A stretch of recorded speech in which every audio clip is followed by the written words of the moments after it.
Salut à tous, on se retrouve pour l'épisode 2351 du Zap Image. On commence aujourd'hui en ce lundi 29 mai avec des anniversaires. On peut voir tout d'abord l'Ivoirien Nicolas Pepe, il fête aujourd'hui ses 28 ans, le joueur de Nice, ou par exemple Mykolenko, le défenseur ukrainien de l'équipe de Everton, il fête aujourd'hui ses 24 ans. Et aussi tiens Pinnock les gars, parce qu'on va parler de lui juste après, il fête aujourd'hui ses 30 ans, le défenseur central de cette équipe de Brentford, parce qu'on va parler de l'équipe de Brentford qui jouait hier son dernier match de la saison contre Manchester City. Et Pinnock qui fête son anniversaire aujourd'hui. Donc il a été buteur hier en toute fin de match à la 85e minute et il a permis grâce à son but de gagner 1-0 contre Manchester City pour la 38e et dernière journée de Première Ligue. Tous les matchs ont été joués hier. On va parler bien sûr de toutes ces rencontres. Donc voilà, City a chuté du côté de Brentford. Et ce qui est fou, c'est que Brentford s'est imposé 2 fois cette saison contre Manchester City lors du match aller. Ils avaient gagné 2-1 à Manchester City et hier 1-0. Donc ils ont pris comme 6 points sur 6 possibles contre Manchester City. C'est la seule équipe bien évidemment à avoir fait carton plein contre City cette saison. Toujours sur cette rencontre, donc Haaland a joué mais Haaland n'a pas marqué parce que son équipe s'est inclinée 1-0, mais Haaland a reçu le prix du meilleur buteur de ce championnat anglais, donc il termine quand même la saison avec 36 buts. Erling Haaland, donc champion, meilleur jeune de la saison, meilleur buteur de la saison, meilleur joueur de la saison, record du nombre de buts sur une saison, 35 matchs, 36 buts, 8 passes D. La saison est phénoménale bien sûr pour Erling Haaland pour sa première saison du côté du plus grand championnat au monde. On peut voir voilà par rapport à ses 36 buts inscrits. Et un autre joueur de Manchester City, meilleur passeur cette saison du côté du championnat anglais, c'est Kevin De Bruyne avec 16 passes D cette saison. Donc voilà, City a le meilleur buteur, Haaland est le meilleur passeur, Kevin De Bruyne 16 passes D, c'est énorme. Donc ils ont été énormes, plus de 94 buts inscrits, c'est l'équipe qui a le plus marqué cette saison du côté de la Première Ligue, et plus de 25 045 passes, c'est l'équipe aussi qui a fait le plus de passes entre elles. Donc voilà, ils ont tout raflé, on peut dire Manchester City.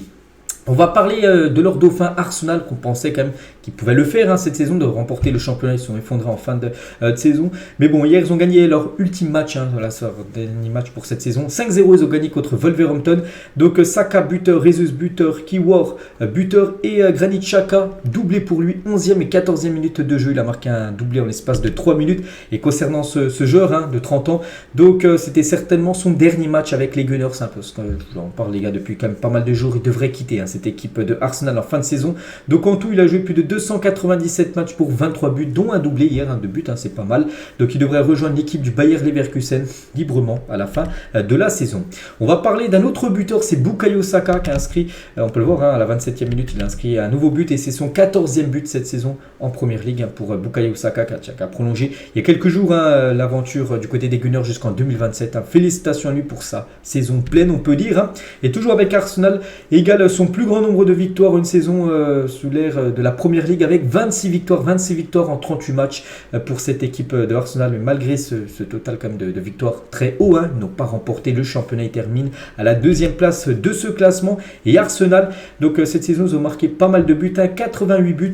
Donc Arsenal a établi un nouveau record, on peut dire, par rapport aux buts inscrits en une seule saison de Première Ligue, dépassant leurs 87 buts qu'ils avaient inscrits lors de la saison 2004-2005 où ils avaient fait, souvenez-vous, la saison sans perdre le moindre match. Ils avaient marqué 87 buts sur cette année-là et là ils en ont marqué 88, un but de plus que lors de la saison où ils avaient été surnommés les Invincibles. Donc par exemple City qu'on a parlé juste avant, eux ont plus de 94 buts inscrits cette saison du côté de la Première Ligue. On continue avec le podium. Donc on a parlé de City, on a parlé d'Arsenal, on parle de Manchester United qui finit 3e, et pour leur dernier match ils ont gagné 2-1 contre Fulham. Sancho et Bruno Fernandes, les deux buteurs côté Manchester United, contre un but de TT, l'ancien défenseur lyonnais, buteur côté Fulham. Et Manchester United égale son meilleur record de victoires à domicile, toute compétition confondue à une saison, 27 victoires cette saison à domicile.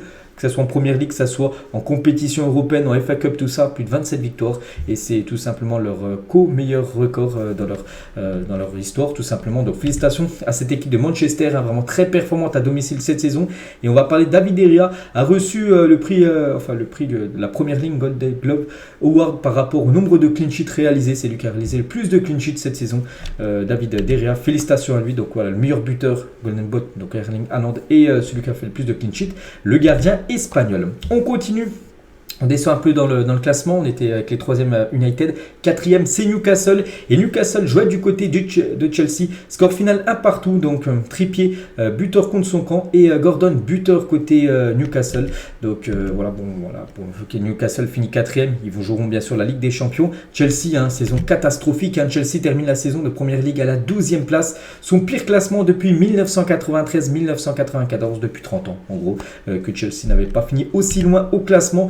Donc leur classement en gros et leur stat, donc 12e au classement, 11 victoires, 11 matchs nuls, 16 défaites, c'est pas du tout bon. 38 buts marqués, c'est la 16e attaque, et 47 buts encaissés, c'est la 7e défense. Donc une triste saison pour l'équipe de Chelsea. Et le meilleur joueur cette saison de Chelsea, parce qu'il faut en sortir un quand même, donc c'est Thiago Silva qui a reçu le prix du meilleur joueur de Chelsea pour cette saison catastrophique. On descend un petit peu au classement, donc on va parler maintenant des 5e, et c'est Liverpool qui finit 5e, et pour leur ultime match sur cette saison, ils ont fait 4-4 contre Southampton, une équipe qui jouera la saison prochaine en Championship. Donc un scénario complètement fou. Donc côté Liverpool, Jota doublé, Firmino buteur et Gakpo également buteur. Donc voilà ce match, Liverpool menait 2-0, après il y a eu 2 partout, après c'est Southampton qui menait 3-2, ensuite ils ont mené 4-3, et c'est Liverpool qui a égalisé en toute fin de match, et du coup 4-4 dans ce match complètement fou. Et Firmino buteur pour son dernier match avec les Reds, parce qu'on sait qu'il quitte cette équipe de Liverpool en fin de saison, 30 juin, il sera plus en contrat du côté de Liverpool, on ne sait pas où il signera. Donc il a été buteur pour son dernier match avec les Reds. Roberto Firmino, Mohamed Salah, donc il n'a pas été buteur, mais il a été auteur d'une passe D, et cette saison est vraiment très bonne, 30 buts et 16 passes D, toutes compétitions confondues, et un trophée remporté en tout début de saison, c'était le Community Shield. Donc très grosse saison niveau stats surtout pour Mohamed Salah, toujours on va dire aussi régulier. On descend un petit peu dans le classement, c'était Brighton qui était juste derrière Liverpool. Il joue du côté de Aston Villa, et c'est Aston Villa qui s'impose, et Aston Villa grâce à cette victoire est qualifié en Europa Conference League saison prochaine. Donc Luiz et Watkins, les deux buteurs côté Aston Villa, contre un but de Undav côté Brighton. Et pour finir sur ce match les gars, côté Brighton, Alexis McAllister a fait ses adieux à ses fans de Brighton. L'Argentin devrait s'envoler vers Liverpool cet été. On l'annonce comme depuis pas mal de semaines son transfert en fin de saison, et voilà, il devrait bien rejoindre l'équipe de Liverpool. C'est pour ça qu'il est en pleurs, parce que c'est son dernier match avec l'équipe de Brighton hier. On descend un peu au classement, on va parler de Leeds contre Tottenham, et Tottenham s'est imposé 4-1, donc Harry Kane doublé, donc magnifique joueur. Pour au buteur aussi Lucas Moura, buteur en toute fin de match où il a dribblé 3-4 joueurs, félicitations à Lucas Moura qui a vécu une saison très compliquée, mais buteur pour le dernier match de la saison. Donc côté Tottenham, Harry Kane a inscrit comme son 30e but de la saison. On parle de Erling Haaland qui a 38, mais Harry Kane 30 buts, donc incroyable saison pour Harry Kane. C'est lui vraiment qui a porté Tottenham, sinon bien sûr Tottenham sera encore plus loin au classement. Mais bon, Tottenham ils ont gagné hier, mais voilà, le problème c'est qu'ils sont qualifiés pour rien la saison prochaine. Officiel, Tottenham ne disputera pas de Coupe d'Europe la saison prochaine, une première depuis 13 ans, ni de Ligue des Champions, ni d'Europa League, ni d'Europa Conference League, rien du tout, il y aura seulement le championnat. Harry Kane doit-il partir en question de fin? Donc oui bien sûr, même s'il y aurait une qualification d'Europa Conference League, Europa League, je pense qu'il aurait dû quitter le club. Et là vraiment avec rien du tout, ça sent le départ d'Harry Kane, ou même Hugminson, Hugo Lloris, voilà cette ère, voilà des légendes de Tottenham ces dernières années, et il y en a pas mal qui devraient quitter le club avec cette saison prochaine sans Coupe d'Europe. Là, on a parlé des plus gros résultats. Il y avait aussi des autres matchs. Crystal Palace qui a fait un partout contre Nottingham Forest. Leicester qui s'est imposé 2-1 contre l'équipe de West Ham. Ou par exemple, Everton a gagné 1-0 contre Bournemouth. On va en parler juste après de ce résultat. Donc, meilleur buteur en Première Ligue. Donc, voilà le classement final. Donc, d'ailleurs, j'ai dit Haaland 38 buts. C'est bien 36, désolé. Donc, voilà, 36 Haaland. Harry Kane 30 buts. Toney 20 buts. Salah 19 buts. Donc, voilà le classement complet des meilleurs buteurs cette saison. Du côté de la Première Ligue, et le classement final de la Première Ligue. Donc City termine en tête. Donc voilà, 89 points pour Manchester City. Arsenal 84 points. Après, il y a un sacré cru, 75 points pour Manchester United. Après, c'est Newcastle 71. Liverpool 5e. Brighton 6e. Donc Tottenham 8e, saison pas du tout bonne. Chelsea 12e, saison catastrophique. Et du coup, si on regarde, parce qu'il y avait aussi beaucoup de suspense pour le maintien, parce que voilà, l'ultime journée tout s'est joué. Donc Leicester s'est imposé, mais aussi Everton s'est imposé. Donc Leicester, ils sont imposés, c'est bien, mais il fallait que Everton fasse un faux pas, et du coup Everton s'est imposé 1-0 contre Bournemouth, et du coup c'est Leicester, Leeds et Southampton qui descendent la saison prochaine en Championship. Donc elle semble tellement loin, cette équipe légendaire de Leicester, avec Mahrez, Kanté, Vardy et tout le reste. Donc en 2016 champion d'Angleterre, et en 2023 relégué en Championship. Donc voilà, une fois en plus, j'en parlais là, il y a quelques jours, où ça faisait 7 ans jour pour jour que Leicester avait remporté le championnat anglais. Puis voilà, quasiment 7 ans, jour pour jour après, Leicester descend la saison prochaine en deuxième division anglaise. Donc c'est terrible, bien sûr, pour cette équipe. Donc il y a eux et aussi Leeds United qui descendent la saison prochaine en Championship, ainsi que Southampton. Bon, Southampton, on le savait déjà depuis quelques temps. Et c'est Everton, les gars, avec cette victoire qui réalise bien sûr le coup parfait. Du coup, vu qu'ils se maintiennent, on peut voir l'ultime journée, parce qu'ils ont failli descendre et ça aurait été quand même un gros coup dur parce que cette équipe, ça fait longtemps qu'elle joue quand même en première ligue. Donc Everton, et c'est officiel, assure son maintien et disputera une 70e saison consécutive dans l'élite. Ça fait quand même ça faisait 69 ans, donc là ils vont faire 70 ans d'affilée en première division. C'est pour ça que c'est joué à rien de leur descente. Donc tant mieux pour Everton et dommage pour Leicester, Leeds et Southampton. Du coup, on peut voir le bilan de cette saison de Ligue de Première Ligue. Donc les qualifiés en Ligue des Champions, voilà, City, Arsenal, United, Newcastle. Qualifiés en Europa League, ce sera Liverpool et Brighton. Qualifiés en barrage de Conference League, c'est Aston Villa et les 3 relégués. Leicester, Leeds et Southampton. Donc voilà, c'est fini pour ce championnat anglais. Il y a eu beaucoup de buts qui a été inscrit sur cette saison, plus de 1084 buts et c'est un record du côté du championnat anglais. On passe cette fois-ci direction l'Italie, la Serie A. C'était pas la dernière journée, c'était l'avant-dernière journée. On va parler de tous les résultats. Juventus Turin contre l'AC Milan et c'est l'AC Milan qui s'est imposé 1-0. Regardez le buteur, c'est lui, c'est l'attaquant français. C'est Giroud à la 40e minute de jeu et 4 buts sur les 150 dernières minutes disputées par Olivier Giroud parce qu'il a marqué un but hier contre la Juve. Il a marqué un triplé il y a quelques jours. Je me souviens plus c'était contre qui. Il y avait une victoire 5 il a marqué 3 buts, ce qui fait 4 buts sur ses 2 derniers matchs pour Giroud. Et cette saison, vraiment une belle saison, 12 buts et 5 passes décisives pour Giroud, pas mal quand même, à plus de 38 ans. Il fait une magnifique saison. N'oubliez pas qu'il a prolongé d'une année de plus jusqu'à juin 2024 du côté de Milan. Et du coup, avec cette victoire à la Juventus, c'est officiel. L'AC Milan jouera la Ligue des Champions la saison prochaine. Voilà, ils sont sûrs de terminer dans le top 4. Cette équipe de l'AC Milan, félicitations à eux. Et concernant la Juve, qui a perdu, n'oubliez pas, 10 points au classement. Et du coup, c'est officiel. La Juventus ne jouera pas la Ligue des Champions la saison prochaine. C'est la première fois depuis la saison 2010-2011. Ça faisait plus de 12 ans d'affilée qu'ils étaient qualifiés à chaque fois en Ligue des Champions. Donc la saison prochaine, ça sera certainement l'Europa League pour cette équipe de la Juventus Turin. Donc voilà, bien sûr, il y aura beaucoup de départs. Par exemple, il y a Rabiot qu'on peut voir sur cette image, quittera certainement la Juventus Turin. On va parler de la Lazio qui joue contre Cremonese. Victoire de la Lazio 3-2. Donc Milinkovic Savic, ce joueur sur l'image là, pourrait en plus quitter cette équipe de la Lazio en fin de saison. Et il a inscrit un doublé, voilà, ce joueur. Donc félicitations à la Lazio qui a joué en plus avec un magnifique maillot. J'ai dit que c'était un maillot collector par rapport au titre de coupe d'Italie qu'ils avaient gagné en 2013, parce qu'on peut voir le 26-05, donc 26 mai 2013, ils avaient remporté la coupe italienne. Ils avaient sorti un maillot spécial par rapport à ces 10 ans de victoire. Donc voilà, c'est pour ça qu'ils ont joué avec ce maillot de couleur noire avec les sponsors en or, qui est tout simplement magnifique. On va parler aussi de Naples qui joue du côté c'était du côté de Bologne, et du coup c'est une victoire, c'est même pas une victoire, c'est plutôt un score de 2-2. Bon, après ils sont vraiment en roue libre, cette équipe de Naples, depuis qu'ils ont acquis ce titre de champion d'Italie depuis pas mal de semaines. Vraiment, ils font des résultats, on va dire, moyens, mais bon, le titre est acquis, c'est bien ça le plus important. Et Osimhen, doublé pour lui et 25 buts cette saison pour Victor Osimhen. Donc seuls 5 joueurs ont marqué plus de 25 buts en championnat cette saison dans les 5 grands championnats européens. Donc il y a Haaland qui en a inscrit 36, Mbappé 28, Harry Kane 28, donc maintenant 30 vu qu'il en a marqué 2 hier, c'était une stat avant le match de Tottenham. Lacazette 27 et Victor Osimhen 25. Donc voilà, félicitations à Victor Osimhen. Le Nigérian n'a inscrit qu'un seul penalty parce que les autres joueurs tirent souvent les penalties dans leur équipe. Et toujours avec lui, si on rajoute la Ligue des Champions, la Coupe d'Italie, tout ça, donc 25 buts en Serie A, mais 30 buts toutes compétitions confondues, 4 passes D, magnifique saison pour ce joueur qui pourrait peut-être quitter cette équipe de Naples en fin de saison. Du coup, tous les autres résultats, donc il y avait par exemple, j'ai parlé de Lazio, j'ai parlé de Empoli contre Hellas Vérone, un partout. J'ai déjà parlé aussi des matchs qui ont lieu samedi, j'en ai parlé dans l'édition d'hier.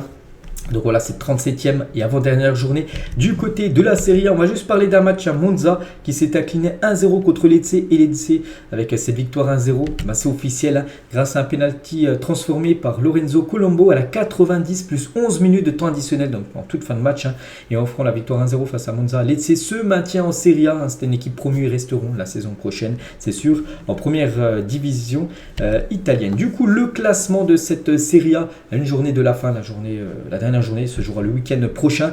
Donc Naples, Lazio, Inter, Milan, c'est les 4 équipes sûres de jouer la Ligue des Champions, parce qu'on peut voir entre le 4e et le 5e, il y a 6 points d'écart, et bien sûr il reste plus que 3 points donnés. Donc l'Atalanta et l'AS Roma pour l'instant en Europa League. La Juve tout à l'heure que je disais en Europa League, c'est peut-être même pire, c'est peut-être l'Europa Conference League pour cette équipe de la Juventus Turin. Donc voilà ce classement. Et concernant les dernières places, donc Cremonese et la Sampdoria de Gênes sont déjà en série B, et ça se jouera l'ultime journée entre Hellas Vérone et la Spezia. Les deux équipes sont à 31 points. Donc voilà, pour l'instant avantage, on va dire, avantage à la Spezia qui est juste devant. Donc on verra bien sûr, l'ultime journée nous dira qui restera et qui descendra en série B. Donc voilà les 4 équipes bien sûr qualifiées pour la saison prochaine en LDC du côté de l'Italie. Du côté de l'Espagne, il y avait aussi les derniers matchs de cette avant et dernière journée du côté de la Liga, et le Barça, le leader contre Mallorca, une grosse victoire 3-0 pour le FC Barcelone. Donc Fati doublé, Lucas, avec une saison très compliquée à la première minute, à la 24e minute de jeu, il y avait déjà 2-0 pour l'équipe du Barça, et Gavi a inscrit l'autre but. Donc voilà, belle victoire du Barça pour son dernier match cette saison du côté du Camp Nou, même dernier match avant longtemps au Camp Nou, parce que la saison prochaine ils joueront du côté du stade Montjuïc, vous savez, le stade olympique, parce que le stade du Camp Nou sera en rénovation, parce qu'il va être rénové ce stade du Barça. Et c'était la dernière de Busquets et Jordi Alba qui ont joué leur dernier match au Camp Nou. Donc c'était hier soir la fin d'une ère au Barça. Donc tiens, par exemple le départ, enfin la sortie, quand il a été remplacé de Jordi Alba, et l'ovation qu'il a reçue de la part du public catalan, et aussi des joueurs qui sont tous partis faire une accolade avec Jordi Alba, légende bien sûr du côté du Barça. Il quitte le club après plus de 11 ans passés du côté du FC Barcelone. Voilà, magnifique photo entre Alba et Sergio Busquets, les deux qui ont joué leur dernier match devant les supporters catalans au Camp Nou. Un record, les gars. Donc Marc-André Ter Stegen devient égalité avec Paco Liano, 93-94, le gardien qui a réalisé le plus de clean sheets sur une saison de Liga, 26. Il lui reste un match pour devenir le seul détenteur. Donc le dernier match du Barça, c'est la semaine prochaine. C'est un déplacement du côté du Celta Vigo. Donc c'est simple.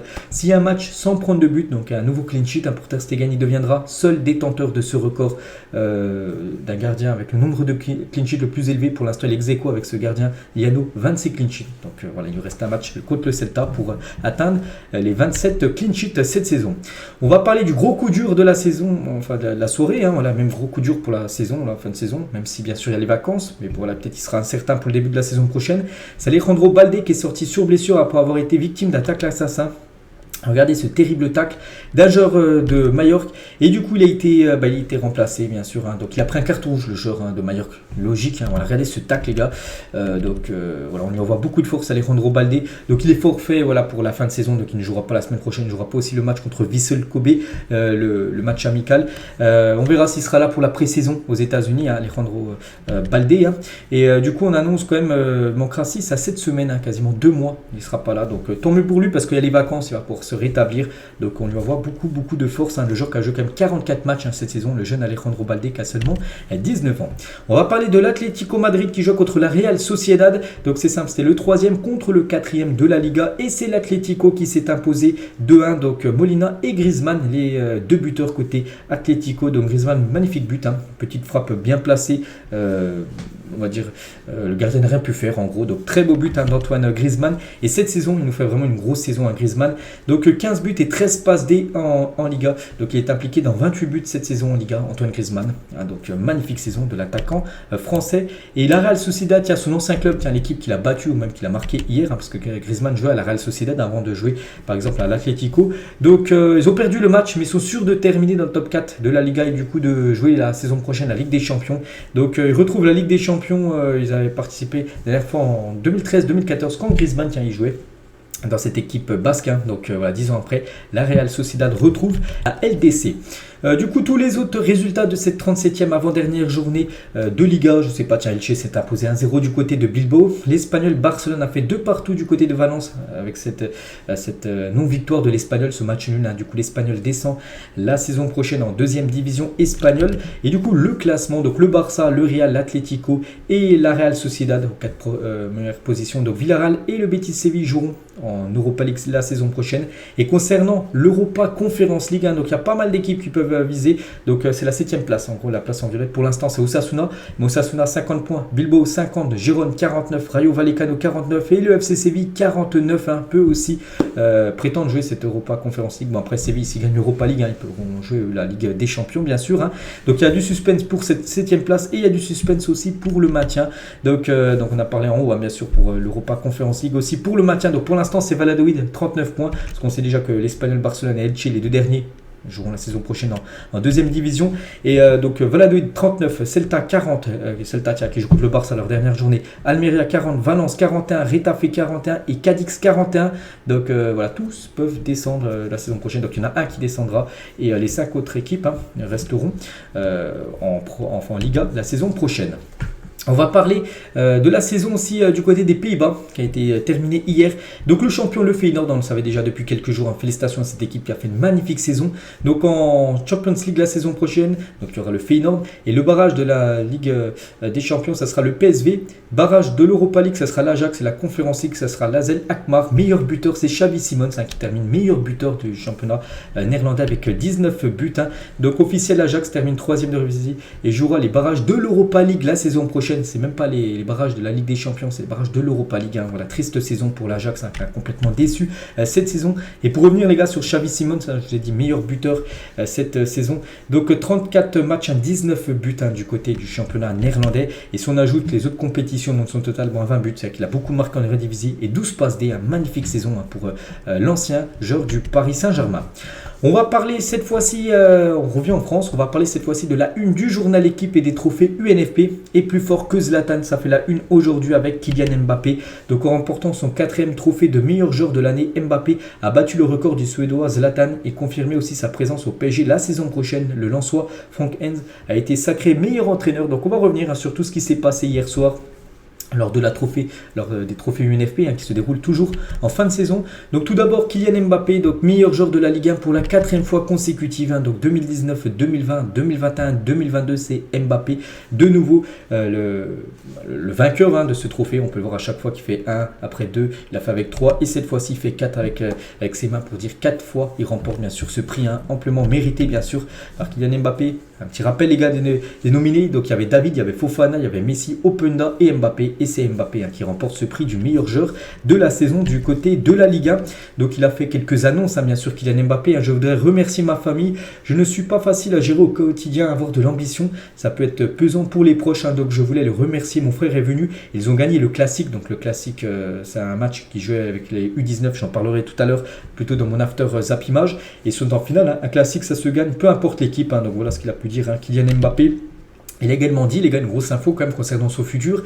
Ma prolongation au PSG, je suis très content, je suis le meilleur joueur. L'année prochaine, je serai là. Donc voilà, il confirme qu'il sera là. Il sera au Paris Saint-Germain la saison prochaine. Il n'y aura pas de départ de Kylian Mbappé l'été qui arrive, l'été 2023, peut-être l'été 2024. Ça, je pense que ça peut le faire.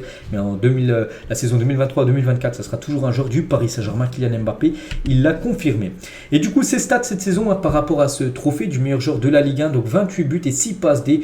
Donc mérité selon vous? C'est vrai que les autres aussi, ils méritaient tous, mais bon, il faut faire un choix. Et c'est vrai que c'est pas non plus un scandale si Mbappé remporte de nouveau ce prix du meilleur joueur de la Ligue 1. Donc on peut voir c'est Deschamps les gars qui lui a donné de ses propres mains bien sûr ce magnifique trophée du meilleur joueur.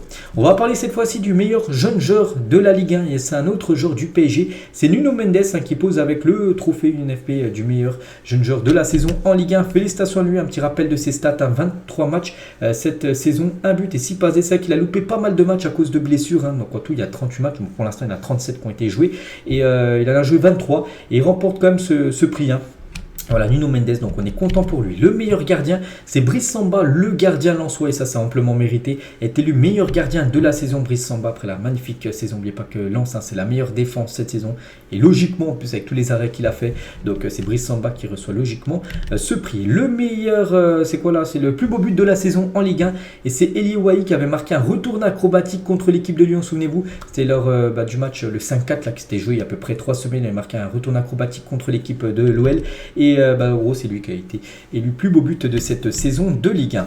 Le meilleur entraîneur, mais logiquement, donc là aussi, il n'y avait pas trop de surprise, c'est Franck Henz qui était le meilleur entraîneur de Ligue 1 en trophée UNFP. Donc c'est le coach de Lens qui a fait une magnifique saison. Un petit rappel des nominés. Donc il y avait Fonseca, Castien, Montagnier et Igor Tudor. Il n'y avait pas Christophe Galtier pourtant qui a remporté la Ligue 1. Donc je pense que Galtier aurait moins pu être dans les 5 nominés. Bref, donc voilà, Franck Henz, le coach de Lens, logiquement remporte ce prix.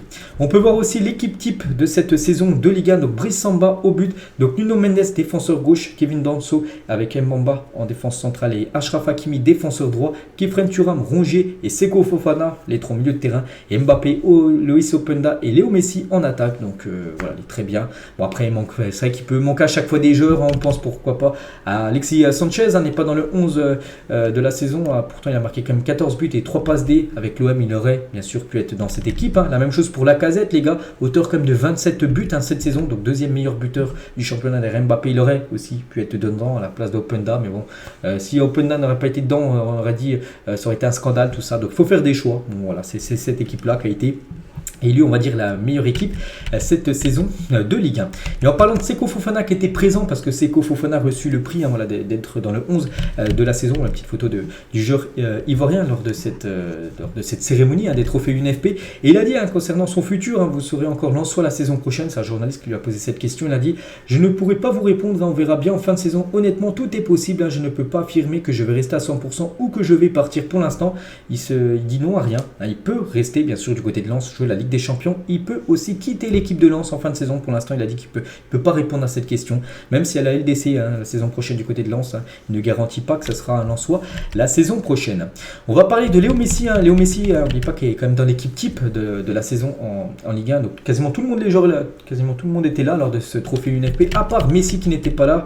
Donc Messi est à Montjuic pour le concert de Coldplay ce soir et absent au trophée UNFP. Donc en gros, il était à Barcelone hier soir. Léo Messi, bon, il était pas obligé de venir, mais bon, là, il aurait pu venir, bref. Donc on a retrouvé Lionel Messi absent au trophée UNFP hier soir, donc pendant ce trophée UNFP où il a été dans l'équipe type, on va dire, de la saison Ligue 1. Donc il était au stade de Montjuic, donc c'est le stade où jouera le Barça la saison prochaine, le stade olympique de Barcelone, parce qu'il y avait un concert de Coldplay. Et il y a des supporters qui ont dit Messi, on peut le voir là, il est au milieu de l'image. Donc voilà, où était Messi hier tout simplement. Il n'était pas au trophée UNFP. On va parler de Karim Benzema, c'est officiel. Benzema est élu meilleur joueur français à l'étranger au trophée UNFP. On avait le choix entre Kamavinga, Colomoni, Mike Mignon et Théo Hernandez. Et c'est Benzema qui remporte ce prix. Félicitations, c'est quand même la 4e fois d'affilée qu'il remporte ce prix. Karim Benzema, du meilleur joueur français évoluant à l'étranger. Le meilleur arbitre de la saison, donc c'est François Le Texier qui remporte le trophée UNFP du meilleur arbitre. Félicitations à lui. Concernant la Ligue 2, on va parler de George Mikotadze, est élu joueur de la saison en Ligue 2, félicitations à lui. Donc 23 buts et 8 passes D pour le joueur de Metz. N'oubliez pas que Metz est actuellement 2e s'ils remportent leur dernier match. Ils monteront la saison prochaine en Ligue 1. Donc même s'ils montent en Ligue 1, ils pourraient peut-être quitter cette équipe de Metz. J'ai déjà vu des rumeurs de transfert. Burnley intéressé, une équipe qui monte en première ligue aussi. L'AC Milan est intéressé par Mikotadze, on verra. Mais c'est lui qui remporte le prix du meilleur joueur de la Ligue 2. Et il a dit, j'aimerais remercier le FC Metz, le staff, le coach qui m'a fait confiance, les joueurs qui ont voté pour moi, ma famille, mon père, ma mère, mon petit frère et ma grande sœur. On a vécu des moments compliqués et ce trophée il est pour eux. Magnifique saison pour ce joueur que tout le monde a découvert cette saison. On verra s'il restera du côté de Metz. Mais si par exemple Metz échoue, reste en Ligue 2, il quittera la Metz, c'est sûr et certain. On va parler de Arthur Desmas, est élu meilleur gardien de la saison en Ligue 2. Donc c'est le gardien du Havre, le Havre qui va certainement monter en Ligue 1. Donc 16 clean sheets avec le Havre pour lui, c'est lui logiquement le meilleur gardien de cette saison. Et on peut voir sinon tous les autres joueurs dans l'équipe type. Donc par exemple en attaque, donc il y a Mikotadze en attaque, il y a aussi Crasso, Jean-Philippe Crasso, le joueur de l'AS Saint-Etienne, qui est je crois le meilleur passeur et l'un des meilleurs buteurs de la Ligue 2. Il figure dans cette équipe type de la 2e division française. Et le meilleur coach, c'est Lucas Elsner, remporte le trophée UNFP de meilleur entraîneur de la saison en Ligue 2. Lui, c'est le coach du Havre. Et le Havre, comme je dis, va certainement monter la saison prochaine en Ligue 1. Et le plus beau but, tout à l'heure on a parlé de Wai en Ligue 1, mais le plus beau but, c'est Cafaro, un joueur de Saint-Etienne, les gars, qui a inscrit le plus beau but tout simplement de cette saison du côté de la Ligue 2. Et on finit, les gars, cet épisode aujourd'hui donc avec une terrible info qu'on a appris. Donc on apprend dans un communiqué que Sergio Rico, donc le 2e gardien du côté du Paris Saint-Germain, été percuté violemment par un cheval déchaîné alors qu'il est en famille. C'était hier. L'Espagnol serait entre de bonnes mains et serait en train de lutter pour se rétablir. Donc voilà, c'est quand même l'état de Sergio Rico est qualifié comme de sérieux. Il a été percuté par un cheval pendant une sortie en famille hier, un cheval déchaîné, tout ça. Donc voilà, c'est quand même fort ce qu'il a eu. Donc on lui souhaite bien sûr un bon rétablissement, Sergio Rico. Dès que j'ai des infos en plus concernant son état, je dirai bien sûr tout ça plus tard. On le voit énormément de force. Donc voilà les gars, ce qu'il y a à dire aujourd'hui. J'espère que ça vous a plu. On se retrouve cet après-midi à l'After Zappima. J'ai aussi beaucoup d'autres infos à vous dire. Par exemple, l'équipe de France U20 qui joue la Coupe du Monde. On va parler de l'élimination déjà. Parler aussi de quelques infos transferts. Ça sera dans l'After Zappima. N'oubliez pas que c'est en première ligne de description et sur cette chaîne. Ça sera demain le prochain épisode. Allez, moi je vous laisse. Bon lundi à vous et à demain.